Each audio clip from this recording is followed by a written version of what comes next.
پھر مسلمانوں کے جو علماء تھے، جو لیڈر تھے، جو بڑے لوگ تھے، انہوں نے سوچا کہ ایک کافر کی حکمرانی سے نکل کر ایک دوسرے کافر کی حکمرانی میں آنا، غلامی میں آنا، اس سے اچھا کیا ہے کہ جہاں پر مسلمانوں کی اکثریت ہے کیوں نہ وہاں ایک نیا ملک بنا دیا جائے، کیوں نہ وہاں اپنی ایک ریاست قائم کر لی جائے۔ اس سوچ کے پیش نظر کئی علماء کرام بالخصوص علامہ فضل حق خیر آبادی رحمۃ اللہ علیہ نے یہ فتویٰ جاری کیا کہ انگریزوں کے خلاف جہاد فرض ہے۔ اب اپنے لیے، اپنی سرزمین کے لیے، اپنی آزادی کے لیے ان سے جہاد کیا جائے گا اور اپنی سرزمین اور اپنی ریاست اور اپنا ملک قائم کیا جائے گا۔ اس فتوے کی وجہ سے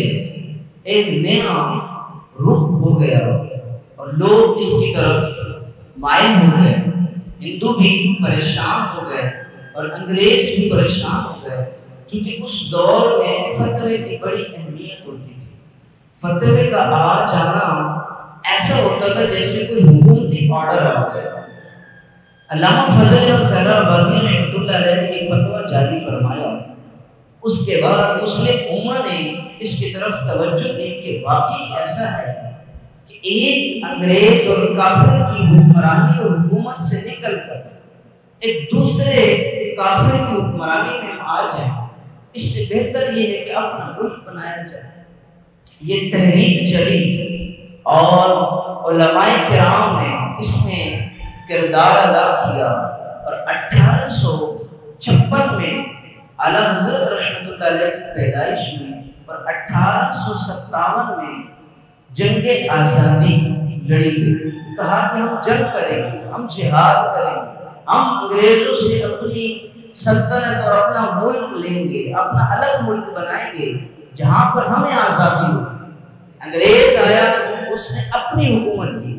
اس نے کہا جی ہمارے راستے پر چلو، نصاب پڑھانا ہے تو یوں پڑھاؤ، حکمرانی ہماری ہوگی، تم صرف کام کر سکتے ہو۔ دکانوں کو خراب کیا، کاروبار کو خراب کیا، بچوں کے ذہنوں میں جو ایک اسلام کی شناخت ہونی چاہیے تھی بلکہ اس کی جگہ میں اپنا نصاب، اپنی مرضی کا نصاب ڈالا گیا، جس کی وجہ سے مسلم امہ میں مستقبل میں یہ ایک وہم اور بلکہ یقین ہونے لگ گیا کہ آنے والے وقتوں میں اسلام کا نقشہ بالکل بگڑا ہوا۔ کوئی کہے گا یہ اسلام ہے، کوئی کہے گا نہیں یہ اسلام نہیں ہے، کیونکہ ان کو سکولز میں اور اکیڈمیز میں یہ جو بھی ادارے بنائے جاتے تھے ان کی طرف سے کچھ اور ہی پڑھایا جانے لگا۔ علماء کرام، عوام، سب لوگوں نے مل کر یہ اعلان کر دیا جی ہم جنگ کریں گے۔ 1857 کی جنگ میں لاکھوں لوگوں نے شرکت کی، مگر رب نے چاہا جو ہونا تھا وہی ہوا۔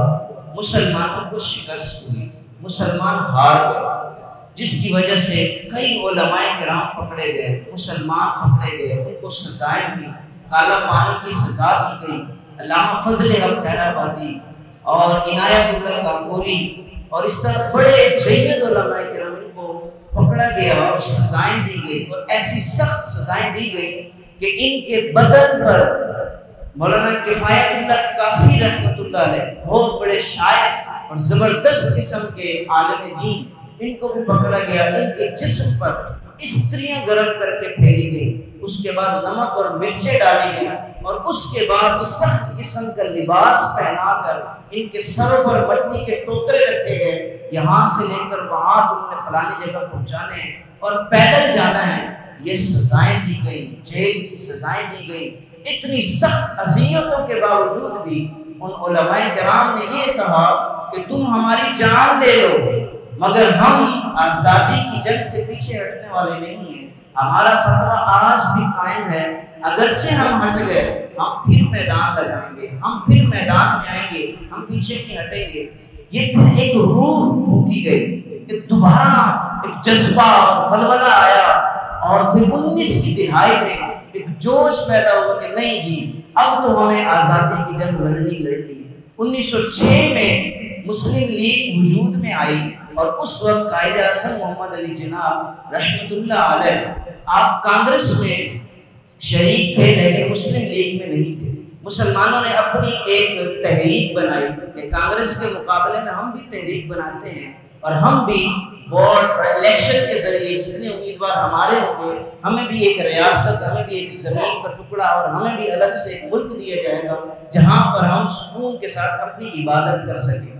محنت چلتی رہی، سزائیں، مشکلات، جلسے، جلوس، بڑے بڑے علماء کرام نے اس میں کردار ادا کیا، جن میں سفیر اسلام علامہ عبد العلیم میرٹھی رحمۃ اللہ علیہ، شاہ احمد نورانی رحمۃ اللہ علیہ کے والد محترم، آپ کا بڑا کردار رہا۔ آپ کی ذمہ داری بیرون ممالک کی تھی، آپ نے پاکستان میں کام نہیں کرنا تھا اس سرزمین میں، بلکہ آپ کا کام تھا باہر ملک میں جا کر آپ نے وہاں جا کے بتانا ہے کہ پاکستان کیا ہے، مسلمان کیا ہے، اسلام کیا ہے، مسلمان چاہتے کیا ہے، ہمارا مدعا کیا ہے۔ ہم کوئی لڑائی کے لیے نہیں آئے، ہمیں بس اپنا ایک ملک دے دیا جائے، اپنی زمین دے دی جائے، یہاں پر ہم سکون کے ساتھ اپنی عبادت کریں گے۔ یوں محنتیں، کوششیں، کاوشیں، علامہ ڈاکٹر محمد اقبال رحمۃ اللہ علیہ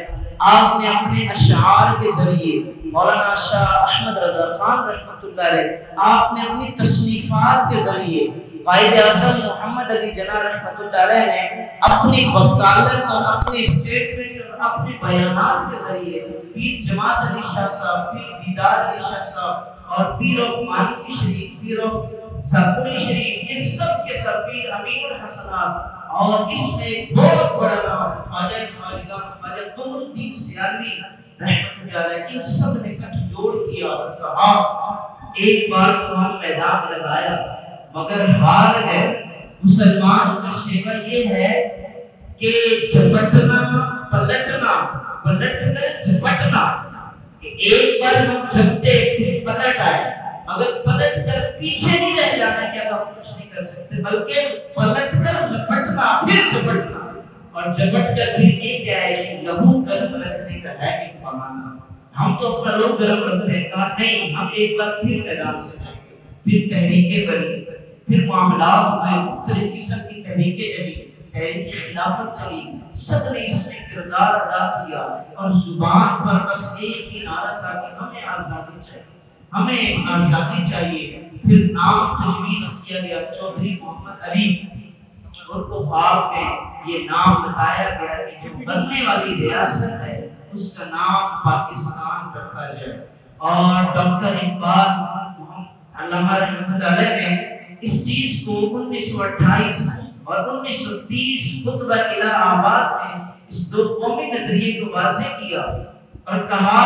کہ ہندو ایک الگ قوم ہے، مسلمان ایک الگ قوم ہے، یہ انگریز ہمیں ایک ساتھ آزاد کر اور ہماری ایک ہی ریاست بنا کر، ایک ہی ملک بنا کر، اور ریاست اور حکومت ہندوؤں کے حوالے کر کے ہمیں پھر غلامی کی چکی میں پیسنا چاہتے ہیں۔ ہمیں یہ ریاست منظور نہیں ہے، ہمیں یہ آزادی منظور نہیں ہے، بلکہ ہمیں اپنا ملک دیا جائے۔ اس کے لیے تحریکیں بنائی گئی، ہندوؤں نے بھی تحریک چلائی، مسلمانوں نے بھی تحریک چلائی، اور اس کے لیے کوششیں جاری ہو گئی۔ دو قومی نظریہ اس کی بنیاد بنی،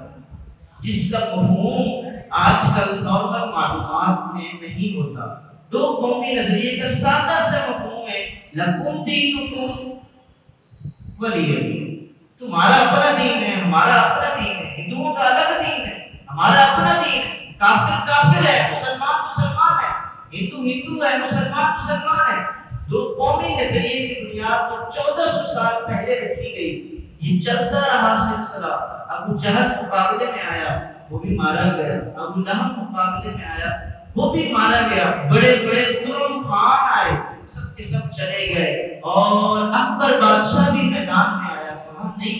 دین ایک ہی ہونا چاہیے جس میں ہندو بھی چل پائیں، مسلمان بھی چل پائیں۔ تو اس وقت کے مجدد الفسانی رحمۃ اللہ علیہ نے علم جہاد بلند کیا اور کہا بادشاہ، تو بادشاہ اپنے حساب سے ہوگا، لیکن ہمیں بھی کسی کی غلامی ملی ہے، اسلام ایک ہی ہے، اس میں کسی اور کی ضرورت نہیں ہے، دو مذہب کا مجموعہ نہیں ہے، بلکہ اسلام اپنی شناخت رکھتا ہے، اپنی پہچان رکھتا ہے، اس میں کسی کی حاجت نہیں۔ تو اس وقت آپ کو جیل ہوئی، آپ پر ظلم کیے گئے، مگر آپ نے یہی کہا کہ نہیں، اسلام اپنی شناخت رکھتا ہے اور اپنا ایک معیار رکھتا ہے، اس کو کسی کی حاجت نہیں ہے۔ پھر اس کے بعد مختلف مراحل آئے اور بڑے بڑے لوگ آئے، بڑے بڑے ظالم آئے، جنہوں نے اسلام کے ساتھ دیگر مذاہب کو، ہندوؤں کو، کافروں کو، سکھوں کو ملانا چاہا، مگر اسلام چونکہ اپنی پاور رکھتا ہے، اسلام اپنی چونکہ شناخت رکھتا ہے، اور جب رب نے اس دین کو بھیجا ہے تو اس کی حفاظت کے لیے بھی موقع با موقع لوگوں کو، علماء کو، لیڈرز کو بھیجتا رہا۔ تو یوں یہ جنگ آزادی کی یہ لہر اٹھی، لوگوں نے محنتیں شروع کر دی۔ جب ملک کا نام تجویز ہوا کہ اس کا نام پاکستان رکھا جائے، تو پھر اس کے بعد گلی کوچوں میں، گلی بازاروں میں، محلوں میں ہر جگہ پہ ایک ہی پھر آواز آنے لگی اور یہی کہنے لگ گئے کہ بن کے رہے گا پاکستان، لے کے رہیں گے پاکستان، اب ہم پاکستان بنا کر ہی رہیں گے۔ اب یہ نہیں دیکھیں گے کہ میں بچہ ہوں لہٰذا میرا گھر سے باہر نکلنا نہیں ہے، اب میں یہ نہیں دیکھوں گی کہ میں خاتون ہوں، میں کچھ محنت نہیں کر سکتی، اب میں یہ نہیں دیکھوں گا کہ میں ایک عالم ہوں، میں صرف کمرے میں بند رہوں گا، ہاں ہم بھی میدان میں آئیں گے۔ یہ نہیں کہا کہ میں ایک ڈاکٹر ہوں، میرا تو کام ہی نہیں ہے، میرا تو کام آپریشن کرنا ہے، نہ میں بھی میدان میں آؤں گا، میں وکیل ہوں، میں بھی میدان میں آؤں گا، میں امام مسجد ہوں، میں بھی میدان میں آؤں گا۔ میں ہر شعبے سے تعلق رکھنے والے شخص نے یہی نعرہ بلند کیا کہ ہمیں بس اپنا ملک چاہیے، ہمیں بس پاکستان چاہیے۔ اس کے لیے کوششیں، کاوشیں، محنتیں، ہر شعبے کے شخص نے اس میں محنتیں کی۔ وہ شاعر ہو اس نے بھی محنت کی، وہ ادیب ہو اس نے بھی محنت کی، وہ ڈاکٹر ہو اس نے بھی محنت کی، وہ پروفیسر ہو اس نے بھی محنت کی۔ کسی بھی شعبے سے تعلق رکھنے والا شخص تھا، وہ کاروباری شخص ہو، وہ تنخواہ دار طبقہ ہو، وہ بوڑھا ہو، وہ نوجوان ہو، وہ بچہ ہو، وہ خاتون ہو، کسی بھی طبقے کا، کسی بھی عمر کا شخص ہو، ان سب نے کہا ہم اپنا ملک چاہتے ہیں، ہمیں آزادی چاہیے، ہمیں اپنی ریاست چاہیے، ہمیں ایک ایسا ملک چاہیے جہاں سکون کے ساتھ، اطمینان کے ساتھ ہم اسلام پر عمل کر سکیں، اس کی جو مذہب کی بتائی ہوئی باتیں ہیں اس پر ہم عمل کر سکیں۔ یہ ایک شور و غوغا کھڑا ہوا کہ 1940 میں 23 مارچ کو جب مینار پاکستان پر قرارداد پاکستان پیش گئی، اور اس کے بعد جو ملک پاکستان اور ہندوستان میں کوہرام مچا اور کہا گیا کہ اب تو جان کی بازی لگا دیں گے، اب صرف ہماری ادیبوں سے بات نہیں چلے گی، آج ہم بھی شعراء شاعر نہیں بنیں گے، آج ہم ڈاکٹری نہیں کریں گے، آج ہم امامت نہیں، آج ہم اگر پاکستان کے لیے ہمارے جان کی بھی ضرورت ہوئی تو 1940 کے بعد سب نے بیک زبان ہو کر کہا ہماری جان کی بھی ضرورت پڑے گی، ہم جان کو پیش کرنے کے لیے تیار ہیں۔ یہ ملک پاکستان کو بنانے کے لیے، اس ملک کی آزادی کے لیے سب نے یکجا ہو کر، ایک جگہ ہو کر سب نے محنتیں کی۔ آپ کو پتہ ہے کچھ منافقین تو ہوتے ہی ہیں، کچھ لوگ مخالفت میں تو ہوتے ہی ہیں، اپنے ہی لبادے میں، امامے میں، جبے میں، قبے میں داڑھیاں رکھ کر انہوں نے اس مسلم لیگ کی مخالفت کی اور کہا نہیں ہم پاکستان نہیں چاہتے، ہم ہندوؤں کے ساتھ رہیں گے، یہی ایک ملک کی کافی ہے، کیا آزادی چاہیے؟ نمازیں تو ہم پڑھ ہی رہے ہیں، زکوٰۃ تو ہم دے ہی رہے ہیں، قربانی تو ہم کر ہی رہے ہیں، حج بھی ہم کر ہی رہے ہیں، تو یہ کس چیز کی آزادی چاہیے؟ انہوں نے مخالفت کی، جس میں بہت بڑے بڑے نام ہیں، یہاں نام لینا مناسب نہیں سمجھوں گا۔ ابوالکلام آزاد، اس کا نام بہت بولا جاتا ہے، اور بڑے بڑے لیڈرز تھے جو اس وقت ان کا کتب میں نام ہے، ان کے ماننے والے اور عقیدت مند کہتے ہیں کہ انہوں نے پاکستان کی آزادی میں حصہ لیا۔ ایسا کچھ بھی نہیں ہے، بلکہ وہ تو اس کو کفرستان کہتے تھے، کہا یہ جو تم ملک بنانے جا رہے ہو یہ پاکستان نہیں ہو سکتا، یہ کفرستان ہے، یہ کبھی بھی نہیں بنے گا، ہم اس کی مخالفت کرتے ہیں۔ مگر جو اسلام کے ماننے والے تھے، جو چاہتے تھے کہ ہم آزادی کی زندگی جئیں، انہوں نے محنتیں کی، پیچھے نہیں ہٹے گا، نہیں ہمیں ملک چاہیے، ہم ملک لے کے رہیں گے۔ اور پھر اس کے بعد یہ نعرہ پورے پاکستان، پورے ہندوستان، چونکہ اس وقت پاکستان کا وجود نہیں تھا، تو پورے ہندوستان میں یہ پھیل گیا کہ ہم ملک لے کر رہیں گے، بلکہ رہے گا پاکستان، لے کے رہیں گے پاکستان۔ پھر اس کے بعد قائد اعظم محمد علی جناح نے خوبصورت اسٹیٹمنٹ دی اور بتایا کہ ہم مسلمان ہیں، ہمارا مذہب الگ ہے، ہماری جو کلچر ہے وہ الگ ہے، ہمارا رہن سہن الگ ہے، لہٰذا ہمیں ملک بھی الگ چاہیے، اور ہمارا مقصد منزل جو ہمارے مقصود ہے، ہم یہ ملک لینا کیوں چاہتے ہیں، اس کے لیے حضرت نے خوبصورت نعرہ دیا اور کہا کہ پاکستان کا مطلب کیا؟ آواز نہیں ہے، پاکستان کا مطلب کیا؟ آواز سن، پاکستان کا مطلب کیا؟ ہاں، صرف سننا نہیں ہے مولانا، نال نال بولنا نہیں ہے۔ پاکستان کا مطلب کیا؟ لا الہ الا اللہ۔ یقین مانیے جو آپ کی آواز نہیں نکل رہی نا، کاش کہ وہ وقت آپ دیکھتے اس وقت کیسی آوازیں نکلتی آپ کی، دل سے، جگر سے، خون کے آنسو روتے تھے لوگ۔ آپ کبھی جنگ آزادی کی کتاب کا مطالعہ فرمائیں، میں آپ کو منبر پر بیٹھ کے یقین سے کہتا ہوں آپ 2 صفحے بھی نہیں پڑھ پائیں گے۔ اتنا ظلم کیا جاتا تھا ہندوستان میں مسلمانوں پر۔ جب انہوں نے کہا کہ جنگ آزادی ہوگی، ہم آزاد ہوں گے، ہمیں پاکستان چاہیے، اس کے بعد پورے کے پورے گاؤں کو جلا دیا جاتا، پورے کے پورے گاؤں کو، پورے کے پورے قصبے کو، پورے کے پورے شہر کو جلا دیا جاتا۔ پتہ ہی نہیں چلتا تھا کہ آج کی رات کو زندہ بھی رہیں گے کہ نہیں، آج کا یہ دن ہے ہم اپنے گھر میں گزاریں گے کہ نہیں گزاریں گے۔ پھر یہ تحریک مضبوطی کے ساتھ چلی، نا جی اب تو ہم نے پاکستان لینا ہی نہیں، اب تو پاکستان بن کے رہے گا۔ سب نے محنتیں کی، کوششیں کی، گھر گھر جا کر پیغام پہنچایا اور کہا نہیں، ہم نے یہ ووٹ، یہ حمایت مسلم لیگ کی کرنی ہے اور اس کو ہی جتوانا ہے، اور یہ بتانا ہے کہ مسلمان ایک الگ ریاست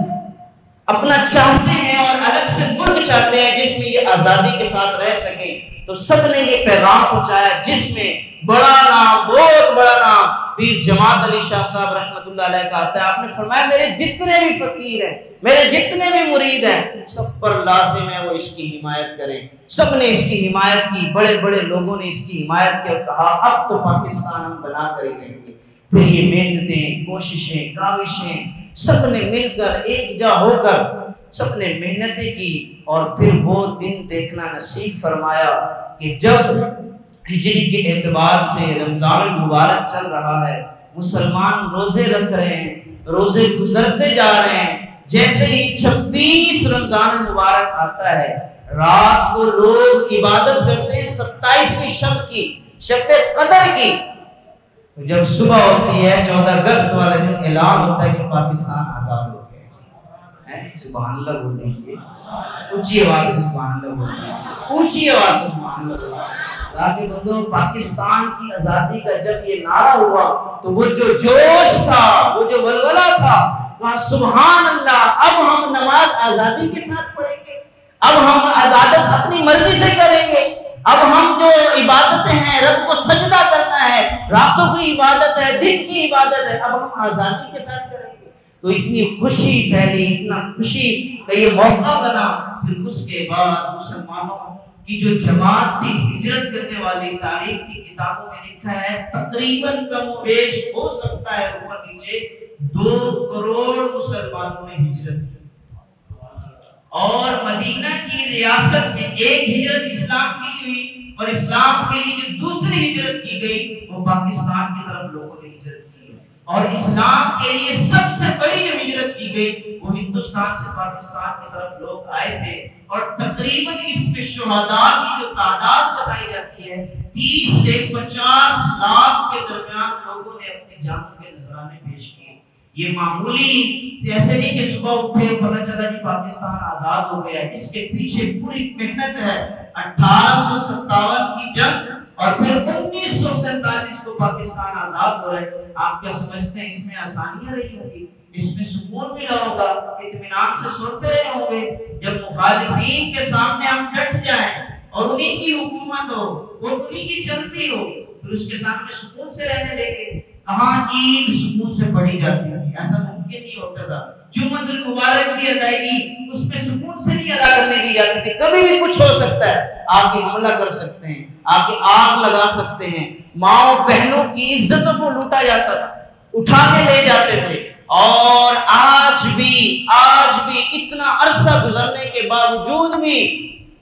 ماں بیٹوں کی بہنوں کو ان کی عزتوں کو آج بھی لوٹا جا رہا ہے۔ وہ جو 47 کی دہائی میں انہوں نے ہجرت کی تھی اور پکڑی گئی تھی، آج بوڑھی ہونے کے باوجود بھی آج غلامی کی زندگی گزار رہی ہیں، صرف کس لیے کہ میرا پاک وطن آزاد ہو جائے۔ خواتین پکڑے جانے کے ڈر سے خودکشی کر لیتی تھی کہ کہیں ہم پکڑی نہ جائیں۔ اور ایک واقعہ تو بڑا ہی مشہور ہے کہ ٹرین آ رہی تھی اور رستے میں روک لیا گیا، پتھروں کے ذریعے رکاوٹ ڈال دی گئی، وہاں سے مسلمان نکلے اور بھاگ کر کسی کنویں میں، کسی کھیتوں میں کہیں جا کے چھپ گئے، اور سکھ پکڑ کر ان کو ذبح کیا کرتے تھے۔ باپ کے سامنے بیٹے کو ذبح کیا جاتا تھا، بعض اوقات بیٹے کے سامنے باپ کو ذبح کیا جاتا تھا، پوچھا جاتا تھا تمہیں ذبح کروں یا تمہیں ذبح کروں، اس طرح مذاق اڑایا جاتا تھا۔ پھر اس کے بعد سروں کو کاٹ کر فٹ بال کی صورت میں اس طرح ان کے ساتھ کھیلا جاتا تھا، اس طرح کی صورتیں ہوتی تھی، ان کے ساتھ اس طرح کے مذاق اڑائے جاتے تھے۔ 2 بیٹیاں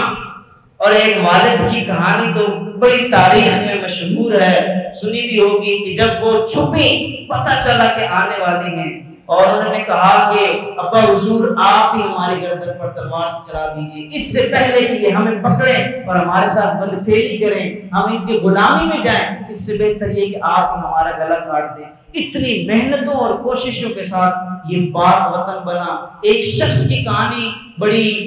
سنی ہوگی آپ نے کہ ایک شخص نے کہا کہ میں اس ملک کو دیکھنا چاہتا ہوں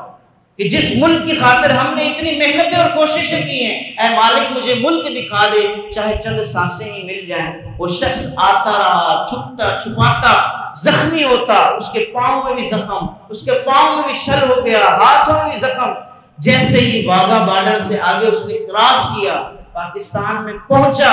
چند سانسیں لی اور کہا مالک شکر ہے کم از کم چند سانسیں تو آزادی کی ملی مجھے، چند سانسیں تو آزاد۔ یہ آزادی کی قیمت بتا رہا ہوں میں، آزادی کی قیمت۔ ٹیپو سلطان نے بھی مرنا گوارا کیا تھا، غلامی پسند نہیں کی تھی، اور کہا تھا شیر کی 1 دن کی زندگی گیدڑ کی 100 سال کی زندگی سے بہتر ہوتی ہے۔ میں تم سے لڑ کر مر جاؤں گا مگر تمہاری غلامی میں نہیں آؤں گا۔ اور یہ اس کہانی بھی آپ نے سنی، یہی کردار پاکستان بننے میں مسلمانوں نے بھی کیا، اپنی جانوں کے نذرانے پیش کی، محنتیں کی۔ آج ہماری اگر بات کی جائے تو ہمارا بچہ، بلکہ ہماری خود کی پیدائش آزادی میں ہوئی ہے۔ ہم نے جب ملک پاکستان کو دیکھا تو آزاد دیکھا، ہماری کوئی غلامی والی کیفیت نہیں تھی۔ آپ کو پتہ ہے جب پورا ایک خاندان ہندوستان سے نکلتا تھا کہ ہم پاکستان پہنچیں گے، تو ایک دم سے پتہ چلتا تھا جی بابا ہی نہیں، والدہ ہی نہیں، بیٹا غائب ہے، اس کو ڈھونڈنے کہاں جائیں، کہاں چلیں گے؟ اور ایک کا بچہ راستے میں مل رہا ہے، کبھی کسی کو مل رہا ہے، بیٹا کہاں جا رہا ہے۔ بس جب بھگدڑ مچتی تھی کسی کو کچھ نہیں پتا ہوتا تھا، یہ بھی پتا نہیں ہوتا تھا میرا والد زندہ ہے یا نہیں، میری والدہ زندہ ہے یا نہیں۔ اتنی محنتوں سے یہ ملک بنا۔ اس کے بعد آج 75 سال ہونے والے ہیں جس مقصد کے لیے اس ملک کو بنایا گیا۔ 1948 میں اسلامیہ یونیورسٹی پشاور سے قائد اعظم محمد علی جناح رحمۃ اللہ علیہ نے یہ فرمایا تھا کہ یہ ملک جس مقصد کے لیے بنایا گیا وہ ہے اسلامی نظام کے لیے، اسلامی نظام قائم کرنے کے لیے کہ جو اسلام کا نظام ہے اس کو اس میں نافذ کیا جائے۔ مگر میرے ملک میں اس چیز کا نظام بہت دور 1-2 چیزوں میں نظر آتا ہے، وہ بھی شاید مشکل سے ہے۔ 75 سال ہو گئے اور اس ملک کی کیفیت یہ ہے کہ ہم پیچھے اور پیچھے، یقین جانیے بعض اوقات ایسا لگتا ہے کہ ہم کیسے آزاد ہیں۔ ہر چیز بکی جا رہی ہے، ہر چیز اس کو جو ہے نا جی بیچا جا رہا ہے، ہر چیز قرضوں پہ قرضے چڑھے جا رہے ہیں۔ یہ ملک ہے جو قرض لے کے خوش ہوتا ہے، قرض لے کے بھی کوئی خوش ہوتا ہے، قرض لے کے بھی ملک چلتے ہیں، قرض لے کے بھی کہ پاکستان اور ترقی کر رہا ہے، لو جی ڈالر پیچھے آ گیا، پتہ نہیں کب پیچھے آئے گا، 1-2 پیچھے کرتے ہیں ایک دم سے سپیڈ مارتا ہے، جی پیٹرول تھوڑا سا پیچھے آتا ہے ایک دم ایسا گیئر مارتا ہے، اللہ اکبر، 70 والا پیچھے آتا ہے اور 150 کی سپیڈ میں آگے جاتا ہے۔ یہ کیفیت چل رہی ہے، حالانکہ ملک پاکستان کی یہ کیفیت اگر وہ قیادت ہماری موجود ہوتی تو ایسا یہ حال نہ ہوتا۔ قیادت ہمیں درست نہ ملی، ہمارے جو اکابرین تھے وہ اس دنیا سے جلدی چلے گئے، اور ہماری جو ملی ہوئی ریاست تھی، جوناگڑھ ریاست، بہت بڑی ریاست، 1948 میں فوراً ہی ہندوستان نے، انڈیا نے اس پر قبضہ کیا، اور آج تک ہم اسے بھی نہ چھڑا پائے، اور ہماری نااہلی، ہماری سستی کا یہ حال ہے کہ ہمارا ہی دل، ہمارا ہی جگر، ہمارا ہی ملک، ہمارے ہی بھائی، ہمارے ہی لوگ ہم سے دور ہو گئے، اور 1970 کی دہائی میں بنگلہ دیش ہم سے الگ ہو گئے۔ کس کی سستی؟ ہماری سستی۔ اسلامی نظام نہ پائے جانے کی وجہ سے، نہ اہلی کی وجہ سے یہ کیفیت ہوئی۔ جنہوں نے پاکستان کی خاطر اتنی محنتیں اور کوششیں کی، آج اس کو بھی پاکستان سے الگ ہونا پڑا۔ یہ کیفیت ہماری چل رہی ہے۔ اس وقت حکمرانوں کی بات کی جائے، نا اہل قسم کے حکمران ہیں۔ قائد اعظم محمد علی جناح رحمۃ اللہ علیہ نے بڑی خوبصورت بات کی تھی، فرمایا تھا حکمران بھی چننا ہو تو اہل چننا، یہ پاکستان کی ترقی کا ضامن ہے، مگر ہم اس میں احتیاط نہیں کرتے۔ ہم نسل پرستی اور علم، اپنی محبت، اپنی پہچان، مجھے یہ پسند، ہم اس میں اہلیت نہیں دیکھتے۔ کیا اس میں اس چیز کی اہلیت بھی ہے کہ نہیں؟ عمر فاروق رضی اللہ تعالیٰ عنہ کا دور یاد آتا ہے، فرماتے ہیں کہ کاش یہ پوری دنیا ابو عبیدہ بن جراح سے بھر جائے، کاش یہ پوری دنیا عبداللہ بن مسعود سے بھر جائے، اور یہ کاش یہ پوری دنیا مولا علی سے بھر جائے۔ پوچھی کی وجہ کیا ہے؟ فرمایا یہ اہل لوگ ہیں، یہ اہل لوگ ہیں، ان لوگوں کی وجہ سے اسلام ترقی کرے گا۔ ہمارے ملک میں اس وقت کیفیت کیا ہے وہ آپ کے سامنے ہے۔ یہ ملک آزادی کے لیے ملا تھا، سکون کے ساتھ عبادت کرنے کے لیے ملا تھا، مگر ہماری عبادت کے یہ حال ہے کہ 14 اگست بلکہ اگست شروع ہوتا ہے، اگرچہ محرم الحرام کا مہینہ چل رہا ہو، اگست کا سن کر ہمارے سجدے سر سجدے میں نہیں جھکتا، ہم قرآن نہیں پڑھتے، بلکہ ہمارے ہاتھوں میں بڑے بڑے باجے لے کر اور عجیب عجیب آوازیں لے کے نکال رہے ہوتے ہیں۔ حالانکہ باجے کا جو شرعی حکم ہے، اس کا شرعی حکم تکلیف کے باعث اس کا بیچنا بھی ناجائز ہو جائے گا، اس کی وجہ سے لوگوں کو تکلیف ہوتی ہے۔ اسلام تکلیف دینے کے لیے تھوڑی ہے، یہ ملک آزاد اس لیے ہوا تھا کہ لوگوں کو تکلیف پہنچائی جائے، اور بائکوں پر عجیب قسم کے تماشے کیے جاتے ہیں، جس کی وجہ سے مختلف حادثات پیش آتے ہیں۔ ہمارا نوجوان بالکل زبردست ہوتا ہے، دوسرے دن پتہ چلتا ہے یا اسی دن پتہ چل جائے والدین کی زندگی اتنی مشکل ہے، اس سے بہتر ہے کہ بندہ مر جائے۔ اپنے اس ملک کی قدر کیجئے، جب بھی تاریخ کی بات ہے تو کھل کر کیجئے، مسائل تو چلتے ہی رہتے ہیں، مالک نے چاہا تو انشاءاللہ یہ دن بھی بدلیں گے، وَتِلْكَ الْأَيَّامُ نُدَاوِلُهَا بَيْنَ النَّاسِ، ہم یہ دن بھی بدل دیں گے، میرا رب فرماتا ہے۔ انشاءاللہ اچھے حکمران بھی آئیں گے، دیکھ کر ووٹ دیجئے، دیش کا الیکشن میں حصہ لیں، کس کو ووٹ دینا ہے، اہل کون ہے، نااہل کون ہے،